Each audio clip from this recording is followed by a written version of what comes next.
She got angel wings tattooed across her entire back and refused to pay me. So I made sure the piece was truly unforgettable. Hey everyone, welcome back to the Story Zone. Subscribe button right now because this one is different from anything we've done before. This is not a story about lawsuits or spreadsheets or corporate betrayal. This is a story about a tattoo artist, his best friend, a woman who mistook kindness for weakness, and approximately 40 hours of the finest needlework you will ever hear described. I want to warn you in advance that nobody in this story, not one single person, will say out loud what was actually tattooed on this woman's back. They will all find their own word for it. By the end you will have collected quite a few of them. Buckle up. Let's get into it. OP starts by saying, "Let me tell you who I am before I tell you what I did, because the what only makes sense once you understand the who. My name is Marco. I have been tattooing since I was 17 years old. Not professionally at 17. At 17 I was an apprentice, cleaning tubes and mopping floors and watching the senior artists work until my eyes hurt, absorbing everything I could about a craft that I had decided, with the total certainty that 17-year-olds occasionally get right, was what I was supposed to do with my life. By 20 I was doing flash work. By 23 I had a client list. By 27 I had a shop with my name above the door and a waiting list that meant something. I specialize in large-scale custom work. Sleeves, chest pieces, full legs. But back pieces are what I love most. The back is the greatest canvas the human body offers. The scale of it, the way it moves, the way a truly great back piece can transform a person's silhouette into something that stops a room. I have spent years learning to use that canvas properly. I take back piece commissions seriously. I take all my commissions seriously, but back pieces especially, because they are the ones that define a career. The ones people remember. I was about to produce the most memorable piece of my career. I just didn't know yet in what sense. Before I tell you about Diane, I have to tell you about Dustin.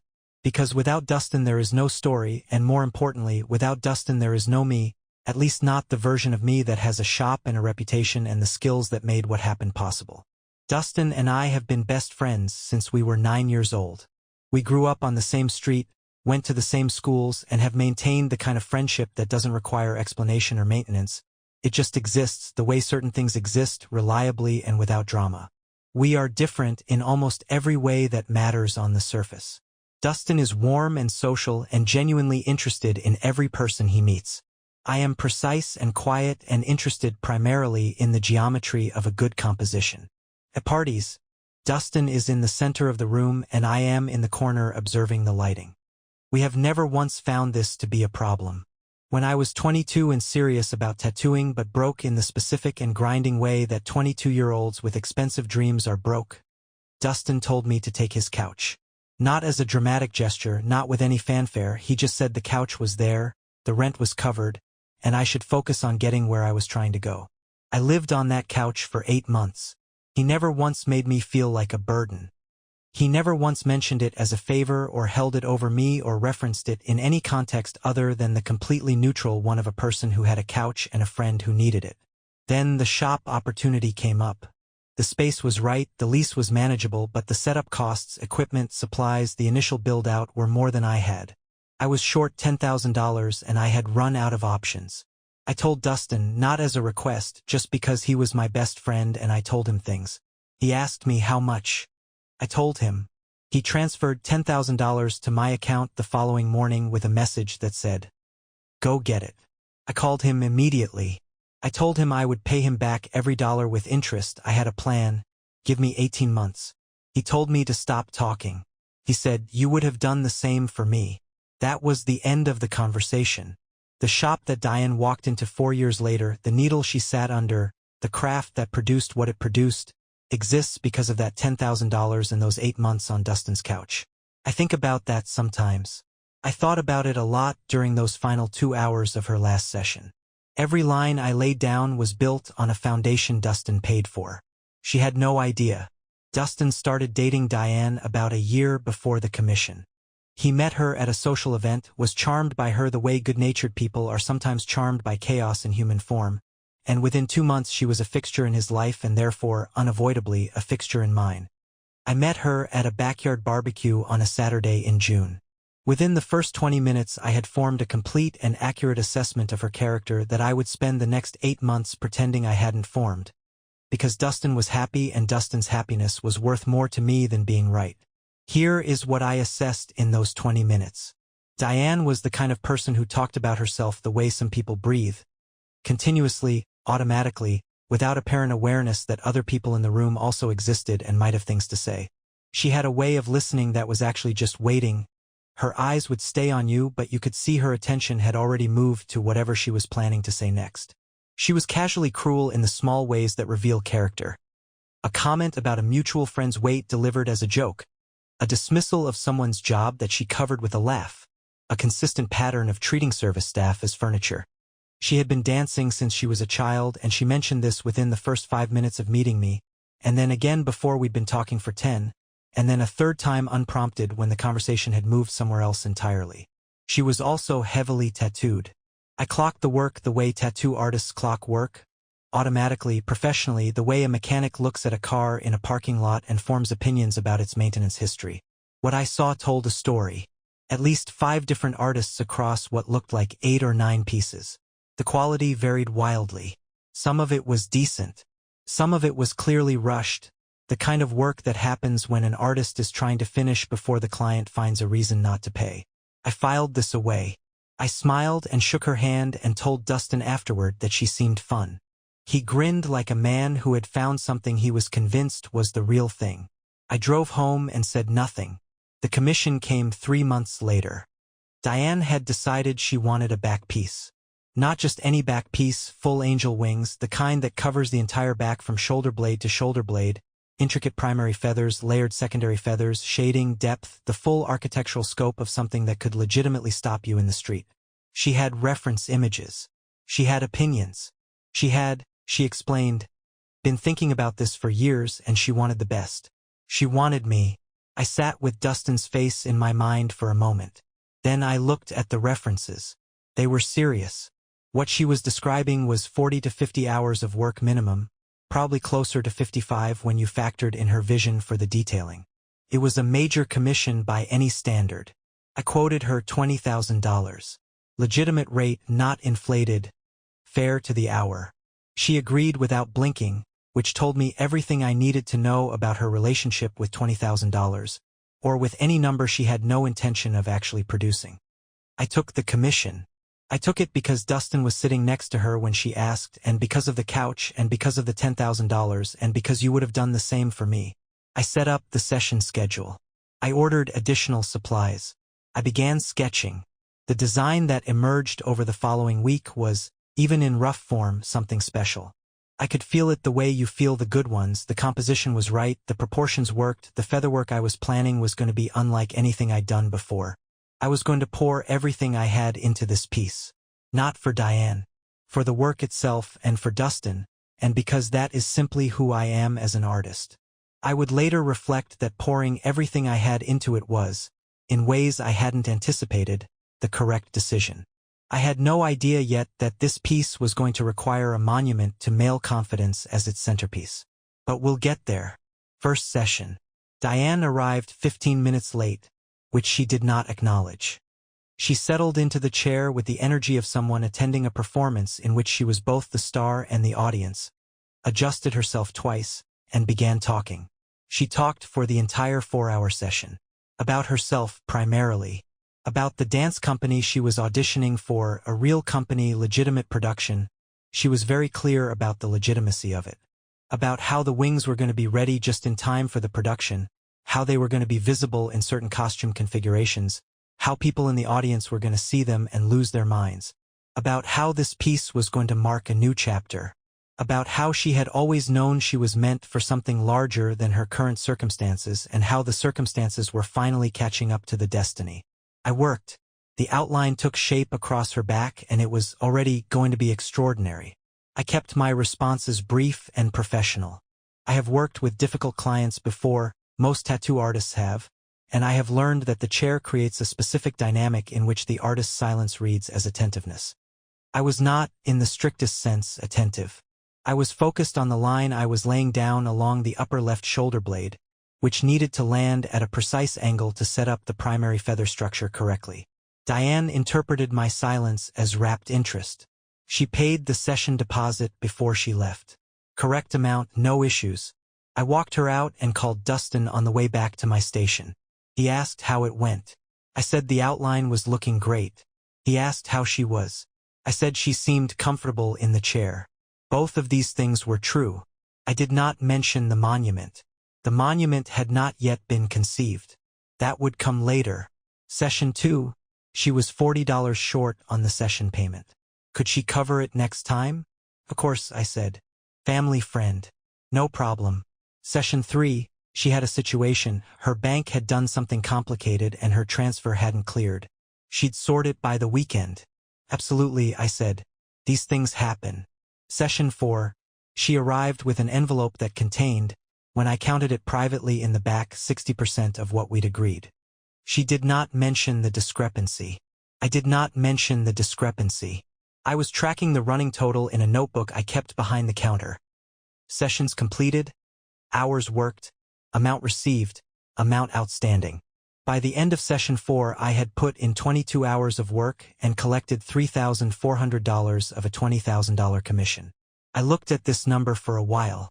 Then I went back out and did what I do, because the work was not finished and I do not leave work unfinished. The piece was growing into something I had never quite produced before. The featherwork alone, layer after layer of primaries and secondaries, each feather individually rendered with its own shading and internal structure, was the finest detail work of my career. I was proud of it in the private way I am proud of work that is going well. I took photographs after each session to document the progress. Looking at them now, I can say without false modesty that the wings are genuinely beautiful. Stunning even. They are the best thing I have ever made. Everything I am about to describe happened to genuinely beautiful work. I want you to hold on to that. Meanwhile, across those sessions I was watching Dustin. Not obviously, I wasn't interrogating him or pushing. But I have known Dustin since we were 9 years old and I know every register of his voice and his face and his silences. The Dustin who showed up to the barbecue in June, grinning like a man who had found something, that Dustin was becoming less visible. The one I was seeing more of was quieter, more careful. The kind of careful that people get when they are managing something at home that costs them energy they don't have to spare. I asked him once how things were going. He said fine. I said, are you sure? He said yeah, just busy. I let it go. I noted it. Session 5. Diane had been cast. She told me within 30 seconds of arriving, before she had taken her coat off, in the production. A real part, not background, an actual named role in a legitimate company's season. She described this for the better part of an hour while I worked on the secondary feather layers along the lower right wing. The production opened in approximately 10 weeks. The timing was perfect. The wings would be finished. She would be on stage. The trajectory was aligning. I said, that's great news, congratulations. I kept my eyes on the work. I heard the rest of the story from a mutual contact about 2 weeks after that session. The contact had been at a dinner where Diane was also present, and Diane had been, apparently, candid. She was in a different place now, Diane had explained. Her profile was rising. The dance career was becoming real. She needed someone around her who matched that energy, who was on a similar trajectory, who wasn't, and this was the word the contact used when relaying it to me, limited. Dustin, apparently, was limited. I received this information on a Tuesday evening sitting in my shop after close. I sat with it for a while. I thought about Dustin at 9 years old, sharing his lunch with me because I'd forgotten mine. I thought about the couch. I thought about the $10,000 and you would have done the same for me. I thought about the version of Dustin I'd been watching contract and go quiet over the past several months while the woman he loved told people at dinner parties that he wasn't on her level. I called him that night. He said everything was fine. I said okay. I did not say what I knew. There was no version of saying it that would have helped him. Not yet. 2 sessions from the end. Dustin called me at 11:15 at night. I answered before the second ring. His voice had the specific flatness of someone who has been crying for hours and has run out of tears and is now operating on the other side of it. Not calm exactly, but emptied. He told me what happened. She had met someone at a rehearsal. Someone she described as more aligned with where she was going. She had told Dustin this directly, without particular softness, in the manner of someone delivering a business decision rather than ending a relationship. She had suggested he would understand once he had time to reflect. She had taken her things and left his apartment the same evening. I sat on the phone with him until almost 2 in the morning. I said the things you say. I meant all of them. I told him she was not what he deserved. I told him this was going to hurt for a while and then it was going to stop hurting. I told him I was his best friend and I was not going anywhere. He said, "Thanks, man." I said, "Always." After I hung up, I sat in my kitchen for a long time. I opened my appointment book. Diane's final session was in 5 days. I looked at the ceiling for a while. Then I went to bed. I had some thinking to do, and I think better when I've slept. By morning, the composition had come together in my head. I knew exactly what the centerpiece of those wings was going to be. I knew exactly what element was going to tie the whole piece together. I had never rendered one quite so prominently before. I was looking forward to the challenge. She arrived for the final session on a Thursday afternoon. No Dustin. No money. No acknowledgement of either of these absences beyond a brief gesture that managed to encompass both. Dustin, she waved her hand, had been a chapter. A good one, she said, but chapters end. She was in a different place now. She said this to me. Marco. The person who had been on Dustin's couch when he couldn't afford anything else. The person whose shop existed because of Dustin's $10,000. She said chapters end and moved on to the subject of the production, which opened in 3 weeks, which was going to be incredible, which everyone was going to see. I kept my face neutral. I am good at keeping my face neutral. Years of working on clients who say things in the chair that they would never say standing up have trained me well. Then she got to the money. She had a situation, there was always a situation, but more than that, she had reframed the arrangement entirely. She explained, with the serene confidence of someone presenting a genuinely good idea, that once she was performing, once those wings were visible on that stage, the exposure was going to be extraordinary for my shop. The publicity alone was worth more than whatever we'd agreed on. She was, in a real sense, she said, doing me a favor. She used the word exposure twice. She used the word favor once. I looked at her. I looked at the wings on her back, nearly complete. Some 48 hours of my finest work covering her from shoulder to shoulder, feather by feather by feather by feather. I looked at her face, which held the expression of someone waiting to be thanked. I thought about Dustin's voice at 11:15 at night. I thought about you would have done the same for me. I thought about the monument to male confidence that had been taking shape in my mind for 5 days. I smiled. I picked up my machine. I told her not to worry about a single thing. I was going to finish the piece properly. It was going to be legendary. She had my word on that. One for the history books. She deserved everything she was about to get. She smiled back. She settled into the chair. She started talking about the production again. I stopped listening and started working. I worked for 2 hours and 11 minutes. I was calm. I was focused. I was precise in the way that I am always precise when the work matters. And this work mattered to me for reasons that had nothing to do with Diane. I worked with the full attention and technical commitment I bring to every piece, because the work deserves that regardless of the circumstances. The space running the full length of her spine, the central vertical axis of the composition, the negative space between the 2 wings that a lesser artist might have left empty, I filled with purpose and with considerable anatomical specificity. A proud vertical statement, a pillar of the composition, if you will, rendered in the finest line work of my career, shaded with the same care and attention I had given every feather above and below it. I want to be precise. It was a centerpiece of considerable anatomical specificity. That is as far as I will go in describing it, because I am a professional and professionals maintain certain standards of language even when describing their most unconventional commissions. What I will say is that the proportions were accurate. The detail was extraordinary. The shading was immaculate. It was technically and objectively some of the finest work I had ever produced. A monument, a statement, a thing of, in its own specific way, genuine beauty. Finished. I capped my machine. I set it down. I told Diane to take a look. She stood at the full-length mirror I keep in the consultation area. She angled the hand mirror to see her back. She looked at the wings first. They are, I want to reiterate, genuinely breathtaking. The kind of work that makes people stop. She made a sound that was somewhere between a gasp and a laugh, the sound of someone seeing something that exceeds their expectations, and for about 4 seconds she was simply, purely happy with it. Then she looked at the center. She looked at it for a long time. The mirror was very still. Diane was very still.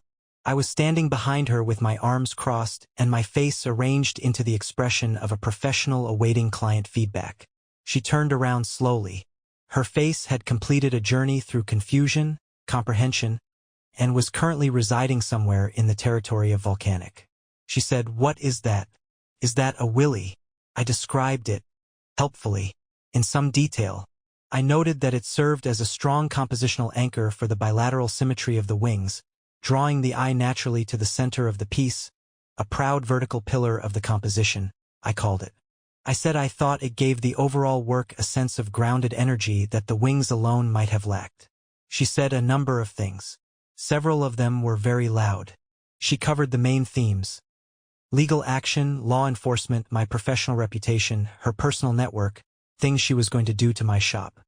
I listened to all of it. Then I said, "Diane, I've been keeping a record of our payment schedule. You owe me $16,600 for work that is now permanent on your body. You told me it was exposure. Consider this my creative interpretation of that arrangement." She said she would sue me. I said I welcomed the opportunity for her to explain to a judge why she commissioned $20,000 of tattoo work with no intention of paying. She said she would go to the police. I said I was genuinely curious what charge she had in mind. She said she would tell everyone what I did. I said, and I want to be clear that I said this with complete sincerity, I am counting on it. She left. The bell above the door made its small sound. My phone rang 40 minutes later. It was Dustin. His voice was strange, tight, like he was holding something in. He said, "Marco, she just called me. She said, and I want to make sure I have this right, she said that your psycho friend drew a schlong on my back." He paused. Did you, Marco, did you draw a schlong on her back? I said, "Dustin, I drew a centerpiece of considerable anatomical specificity between two of the finest wings I have ever produced." There was a silence. Then Dustin said, "So you drew a Johnson on her spine?" I said, I rendered a proud vertical statement as the compositional anchor of the piece. Another silence. Then Dustin laughed. Not a short laugh or a polite one. The full, genuine, helpless laugh of someone who needed it badly and has finally been given permission. He laughed for a long time. When he stopped, he said, "Marco, that is the best thing anyone has ever done for me." I said, "You would have done the same." He laughed again. The story moved through the local tattoo community with the speed and enthusiasm of something that could not have been designed better for the purpose. Artists talk. We have always talked. It is one of the great traditions of the craft, the circulation of stories about remarkable clients and remarkable work. This story hit every note. Within a week, I had heard it repeated back to me by 3 different people who did not know I was the artist in question. The vocabulary used to describe the centerpiece grew more creative with each retelling. By the 3rd retelling, I had heard it called a willy, a schlong, a Johnson, a ding-dong, and, in one account from a very proper older artist who had apparently been told the story at a gallery opening, a regrettable anatomical addition. I collected these the way some people collect postcards. Other artists, upon hearing the story, had feelings. An artist across town sent me a bottle of very good whiskey. The note with it read, "She did the same thing to me in 2019. And then, as a postscript PS, the one-eyed monster is masterful work." I have the note framed in my back office. A photographer I knew peripherally reached out to say she recognized the description and was owed $800 for a shoot that had never been paid. The hairstylist, I only heard about this secondhand, apparently told the story at a dinner party and received a standing ovation. Diane, meanwhile, was navigating consequences she had not prepared for. The production. She arrived for the costume fitting approximately 10 days after her final session with me, presumably hoping the relevant areas would be covered by the choreography's costume design. They were not. The costumes for her role involved an open back. The director saw the piece during the fitting. I am told the conversation was brief.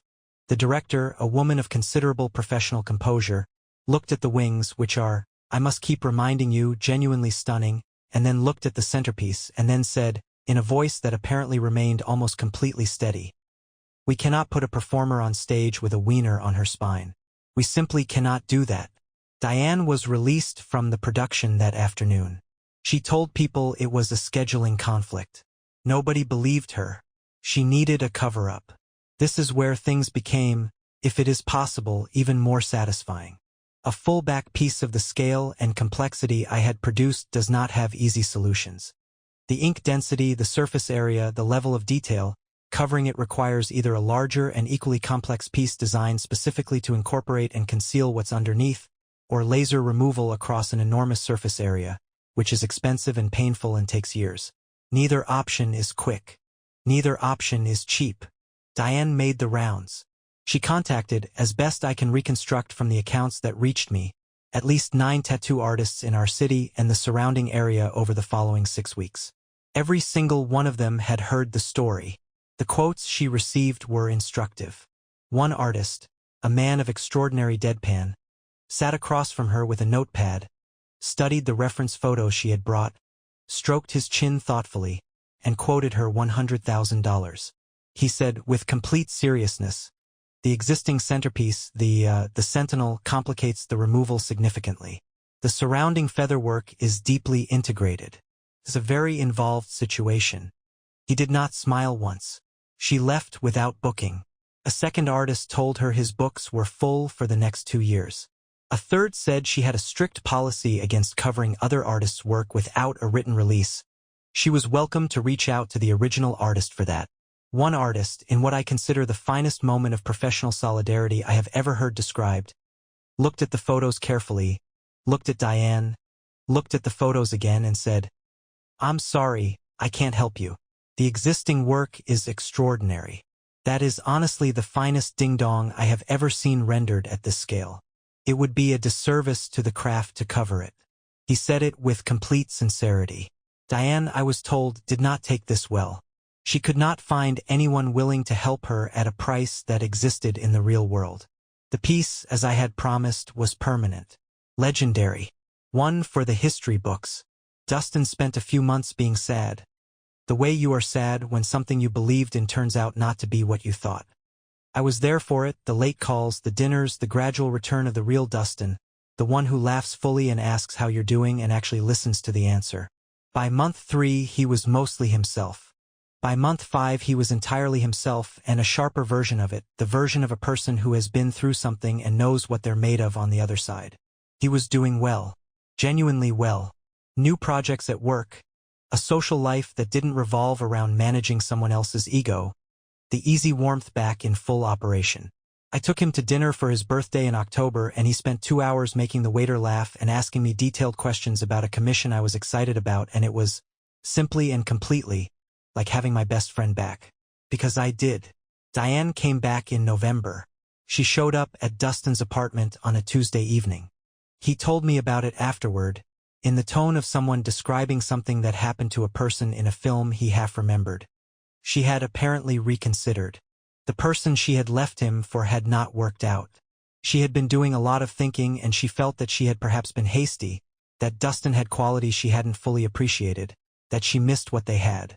She also, it emerged about 4 minutes into the speech, wanted Dustin to talk to Marco about the tattoo. Specifically about the wiener.